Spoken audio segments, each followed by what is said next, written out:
selamat datang di podcast Broviskensa, Broadcasting dan Perfilman SMK Negeri 1 Denpasar.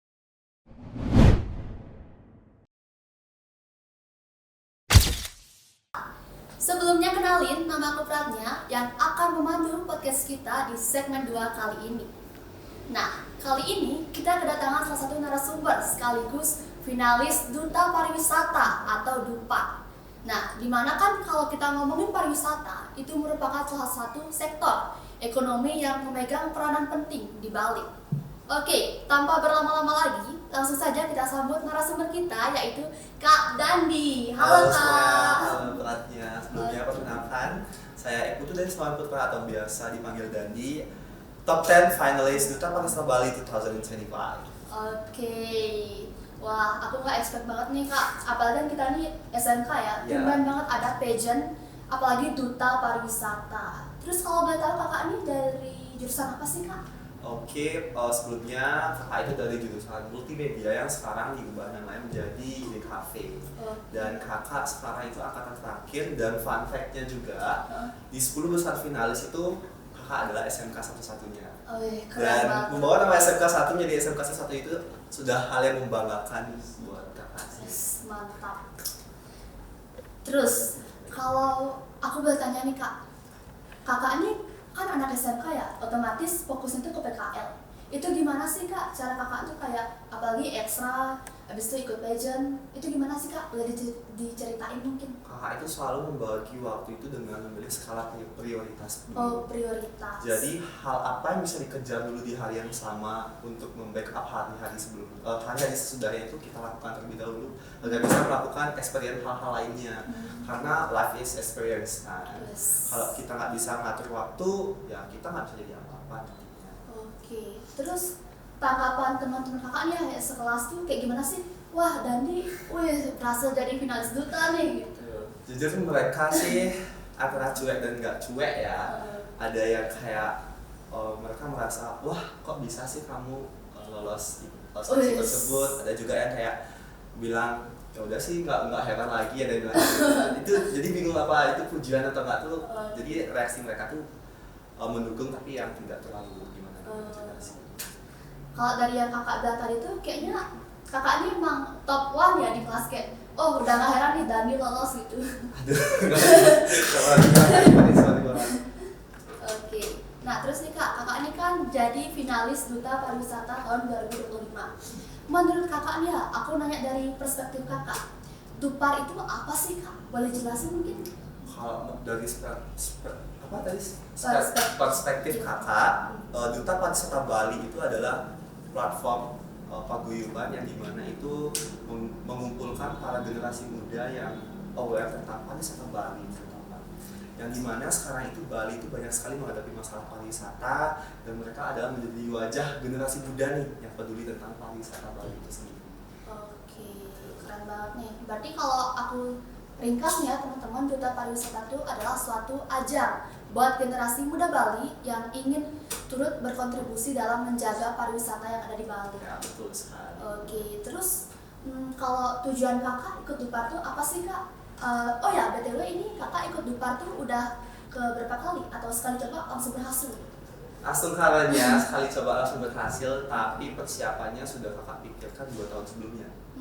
Jadi kakak mengikuti Duta Pariwisata tahun ini itu adalah pembalasan dendam kakak atau mengikuti janji kepada diri sendiri ya buat ikut, karena kelas 10 itu kurang disupport oleh sekolah karena masih kelas 10, masih kecil ya istilahnya. Masih kecil, pengalaman kamu belum banyak gitu. Dan mungkin pada saat itu juga kepikiran kalau belum terlalu pede lah untuk tampil.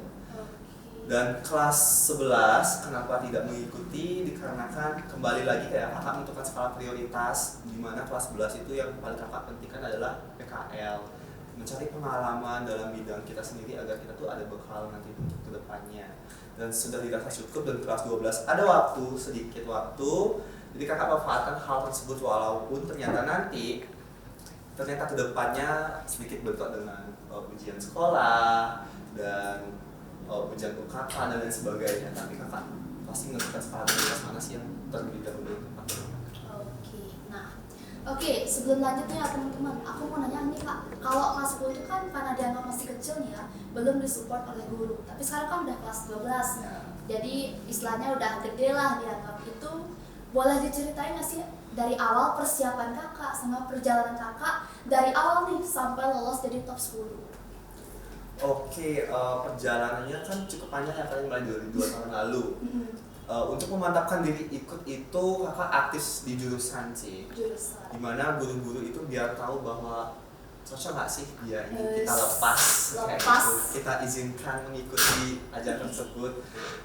Dimana kakak itu aktif sekali membantu jurusan dalam beberapa kegiatan. Salah satunya kakak sangat aktif dalam membantu jurusan dalam kegiatan HUT SMK Negeri 1 Denpasar ya.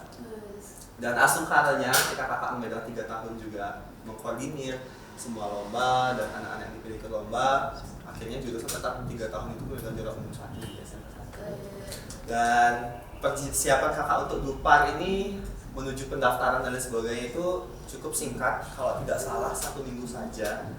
Sama partner kakak namanya Ribi ada di belakang. Jadi perjalanan cukup singkat sekali, melihat ada pendaftaran kakak langsung Sikat.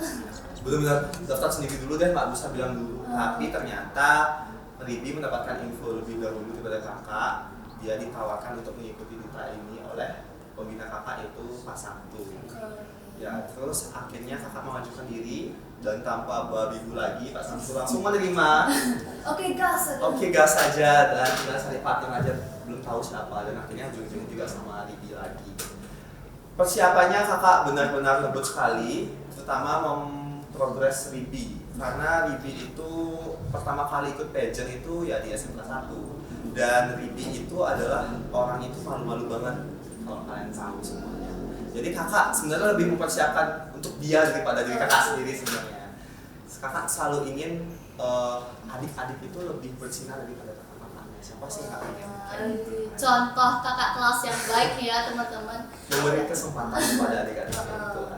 Oke, nah terus kalau seleksi duta itu kan pasti ada yang namanya kayak technical meeting, tes tulis, wawancara. Itu boleh diceritain nggak sih kak secara spesifik itu kayak gimana sih pertama kali? Oh ya, itu BTW tes tulisnya di mana sih kak? Kakak itu tidak ada tes tulis. Jadi tes kita tulis itu ada. di satu hari itu ada 4 tes. 4 tes. Yang pertama public speaking, photoshoot, catwalk, sama interview. Oke. Nah, di satu hari yang sama itu kita itu berbaur sama finalis yang dimana kita tuh tidak kenal sama sekali. Dan di sana lah saatnya kita mencari relasi lah anggapannya, dan mencari ilmu baru juga bersama mereka, karena pengalaman mereka itu setiap orang itu beda-beda. Ada yang ternyata kuliah di bidang A, ada yang kuliah di bidang B, yang dimana nggak ada kaitannya sama pariwisata, namun jiwa mereka cinta terhadap pariwisata itu ada, dan akhirnya mereka ada di sana. Cerita untuk seleksinya untuk public speaking. Public speaking itu adalah suatu hal utama mungkin di pageant ya, karena menjadi duta itu ya kita harus bisa menginspirasi semua banyak orang, terutama generasi muda. Jadi tes public speaking itu sama halnya seperti kita berbicara pada saat presentasi. Jadi adik-adik semuanya yang masih PKL sampai sekarang, saran kakak kalian belajarlah public speaking dari sekarang. Tidak harus sempurna sebenarnya, karena public speaking itu adalah suatu hal yang menentukan kalian itu dapat dipercaya oleh perusahaan. Nah, lalu ada tes catwalk. Catwalk ini juga lumrah di pageant ya, namanya pageant. Pasti catwalk itu salah satu wilayah utamanya juga. Jadi catwalk itu kakak tidak latihan sama sekali. Udah pro nih? Tidak juga, tidak mau bilang pro. Jadi kakak emang suka pageant ya sebelumnya, dan otodidak juga, dan kakak juga udah pernah melatih beberapa finalis JG Bagus daerah lain, dan juga melatih JG Bagus sketsa juga. Jadi kakak hanya latihan itu hanya satu sebelum seleksi. Lalu ada namanya tes interview. Interview ini benar-benar ada 3 juri. Ada pemenang utamanya 2 orang, yaitu Kak Rama dan juga Kak Surya. Ada lagi 1 juri tambahan yang bertanya tentang menggunakan bahasa Inggris. Nah, dalam tahap interview ini sebenarnya deg-degan sekali, karena kita itu berhadapan langsung nih sama winnernya yang sebelumnya. Apakah aku bisa duduk menggantikan mereka ke depannya? Kayak gitu ya. Jiwa fight ini ada gitu loh. Jadi bagaimana sih menunjukkan diri kalian terbaik di depan winner itu, agar mereka percaya oke, dia cocok menjadi finalis di Paris Bali. hal yang perlu kita siapkan adalah confident and believe in yourself, percaya diri. Karena percaya diri itu adalah hal yang utama sih. Ketika kalian merasa malu-malu, kalian tidak akan dilihat oleh orang. Jadi sama kayak kakaknya sekarang nih, kakak lihat, wow brandnya sudah mulai bagus, jadi kakak merasa kayak bagus banget nih, kelas 10 udah bisa kayak gitu. Sedangkan kakak kelas 10 itu kayak masih kayak kutu buku, diam kayak gitu. Tapi dari kutu buku itu kan sekarang udah berhasil menjadi finalis nih, top 10 finalis Duta Pariwisata Bali tahun 2025. Oke. Nah itu kalau boleh tahu jumlah orang yang ikut itu berapa sih kak pada saat seleksi? Kalau tidak salah kakak nggak bisa memastikan fixnya, tapi antara puluhan itu antara 40 sampai 50 ke atas tidak salah. Dan mostly yang ikut itu adalah universitas, SMA, SMK itu sedikit sekali, bahkan SMK kalau tidak salah hanya 3 SMK saja deh. Oke, tadi kan Kak Dandi ini sempat bilang ya, kalau kita tuh harus yang punya yang namanya skill public speaking sama confident atau rasa percaya diri. Nah, ada nggak sih Kak tips-tips yang bisa Kakak berikan ke teman-teman yang lagi nonton nih di rumah? Gimana sih cara mempersiapkan diri untuk ikut ajang pemilihan duta, apalagi duta pariwisata? Simpel saja sebenarnya. Untuk melatih kepercayaan diri itu adalah kembali lagi kepada diri kalian, di mana kalian itu harus tahu apa sih tujuan kalian. Ketika kalian tahu tujuan kalian dan kalian mempersiapkannya dengan matang, percayalah sama kakak, kepercayaan diri itu akan muncul secara sendirinya. Contoh simpelnya sama seperti pelajaran matematika. Ketika kamu tidak paham pembelajarannya, pasti kamu kayak bingung, aduh gimana sih caranya? Bingung kepada diri sendiri lah. Dan ketika tahu kamu caranya, rumus seperti apa, dan kamu bisa menjawab, rasanya kan yang sombong kepada diri sendiri juga teman-teman gitu loh. Rasa kepercayaan diri itu muncul kepada diri kalian sendiri ketika kalian tahu tujuan kalian itu apa gitu sih. Oke, berarti balik lagi nih ya ke poin paling penting, kepercayaan diri itu adalah kunci utama kalau kita mau ikut ajang pemilihan duta. Oke, lanjut nih. Kalau Dupar itu kan otomatis fokusnya di pariwisata Kak ya. Ada nggak sih Kak dampak yang diberikan dari adanya Dupar ini terhadap pariwisata yang ada di Bali?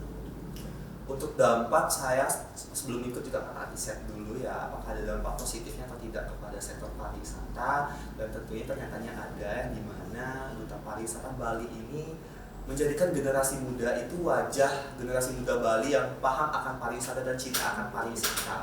Jadi Duta Pariwisata Bali ini sering berkunjung ke tempat pariwisata yang kurang dipromosikan oleh daerahnya sendiri. Istilahnya kurang terkenal. Ya, kurang terkenal. Dan itulah fungsinya generasi muda ini kan tahu namanya tren dan sebagainya, jadi bisa menggait nih generasi muda yang lain untuk datang ke sini kayak gitu. Jadi promosinya sebagai tempat pariwisata itu melalui Duta Pariwisata. Oke. Nah, terus nih Kak ya, mungkin kalau kita lihat dari kondisi Bali saat ini, di mana kayak macet di mana-mana, sampah membludak, dan bahkan banyak terjadi pembangunan villa-villa. Nah, menurut Kakak sendiri sebagai seorang finalis Duta Pariwisata, itu kenapa sih bisa terjadi kayak gitu? Terus solusi yang bisa ditawarkan itu apa sih Kak? Oke, ini pertanyaan sama banget sama public speaking sebenarnya. Oh, gitu juga soalnya. Ya, pertanyaannya mirip-mirip seperti itu. Nah, kakak itu kenapa hal ini bisa terjadi? Yang pertama adalah faktor diri kita sendiri, orang lokal itu sendiri. Hal ini terjadi dikarenakan terlalu terlenanya masyarakat dengan tanda kutip keuntungan keuangan, yang dimana ini tuh kurang edukasi dari dulu ternyata, dimana seharusnya kita itu sebagai orang Bali seharusnya paham akan apa sih yang namanya investasi jangka panjang. Yang dimana investasi jangka panjang ini mungkin baru-baru kita dengar ya, kalau orang-orang dulu kayak kita mana tahu. Yang dimana faktornya Bali over tourism ini karena hal tersebut. Bali mengalami pembangunan yang pesat karena tergiurnya investor luar dengan urban kita kan. Lihat Bali ini adalah sektor tempat pariwisata yang tidak pernah mati dari dulunya, namanya tetap naik, tidak pernah turun sama sekali. Sampai akhirnya berita keluar Bali di tahun 2025 atau tahun ini tidak layak dikunjungi. Nah, menurut kakak itu satu hal pembelajaran buat kita sendiri ya sebenarnya. Sebagai generasi muda terutama, bagaimana caranya juga kita mengedukasi nih orang-orang tua kita yang mungkin memiliki pekerjaan di sektor pariwisata serta memiliki tanah dan sebagainya itu untuk lebih bijak kembali. Dengan kata lain, tidak menjualnya ya mudah tergiur dengan hal-hal yang menguntungkan sesaat saja. Nah, solusi dari kakak itu balik lagi ya, mengubah mindset generasi muda. Makanya kakak tekankan pada saat interview itu, kakak itu punya program di mana mengajak adik-adik kita yang melalui sekolah dasar. Karena sekolah dasar ini kan pembentukan diri ya, karakter juga. Di mana kita itu dapat membuat mindset baru mereka nih tentang pariwisata, bagaimana merawatnya, bagaimana tumbuhnya rasa cinta juga pada pariwisata itu sendiri. Dari sanalah kita bisa melihat masa depan Bali itu seperti apa. Itu saja sih solusi yang bisa kakak berikan, dan juga seharusnya kita generasi muda yang berumur seperti sekarang kan juga akan memegang Indonesia ke depannya ya.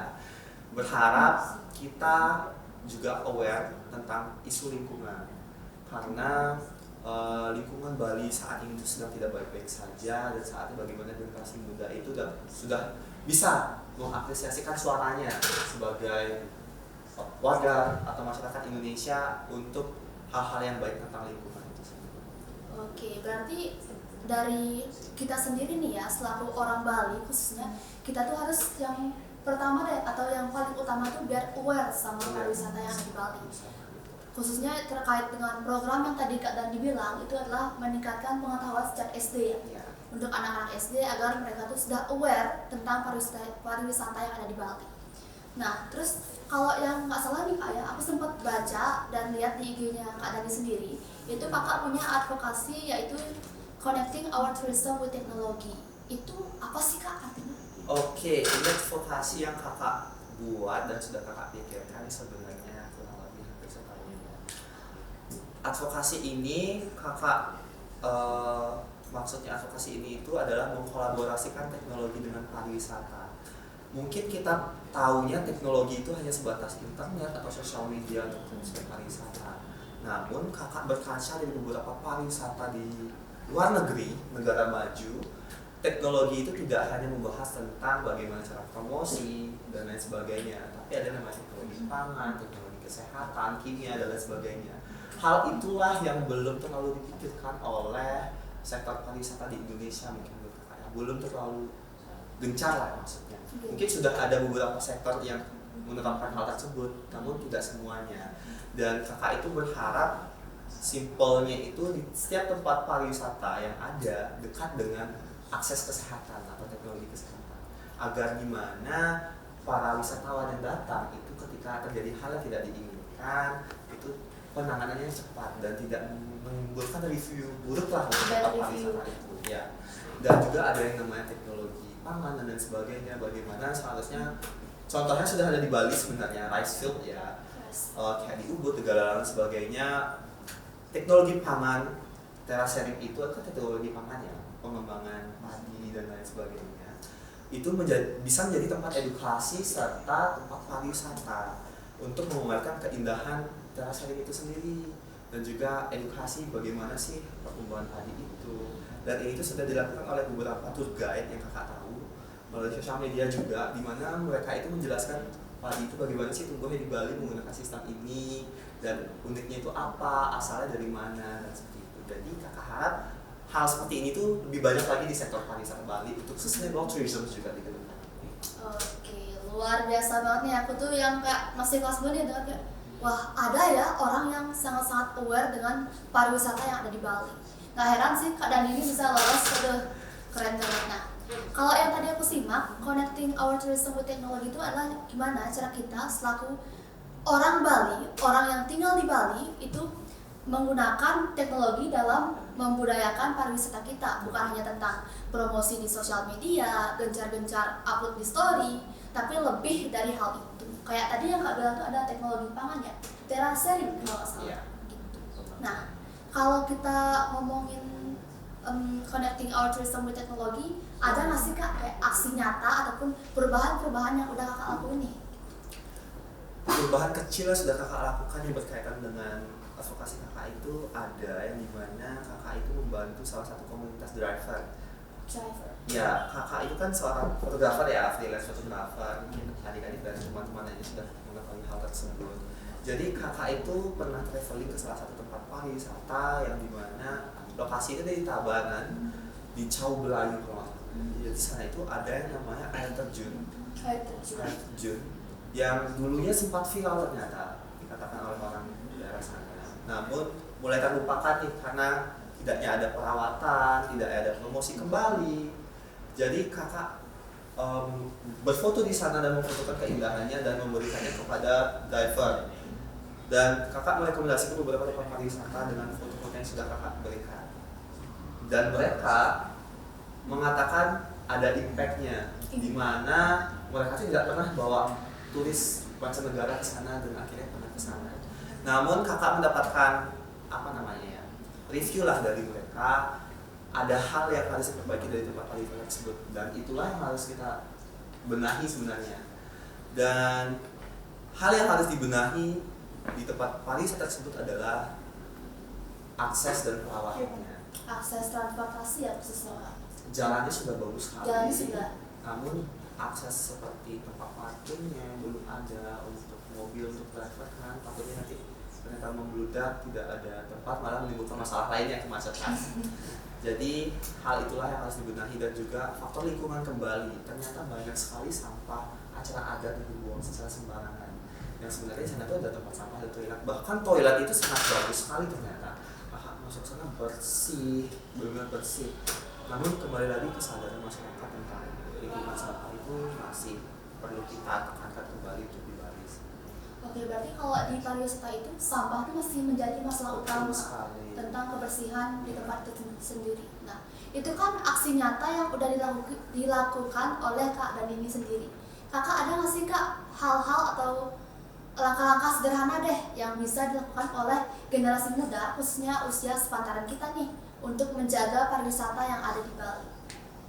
Itu sangat simpel sekali ya, balik lagi ke masalah lingkungan, problem lingkungan.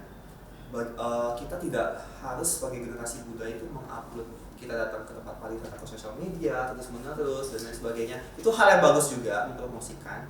Namun ada hal kecil yang dimana itu dapat kebanggaannya tidak hanya dilihat oleh semua orang, yaitu kesadaran kita peduli akan lingkungan. Contohnya kakak itu sering sekali kita berpergian ke satu tempat atau tempat pariwisata dan tidak ada nih yang namanya tempat sampah.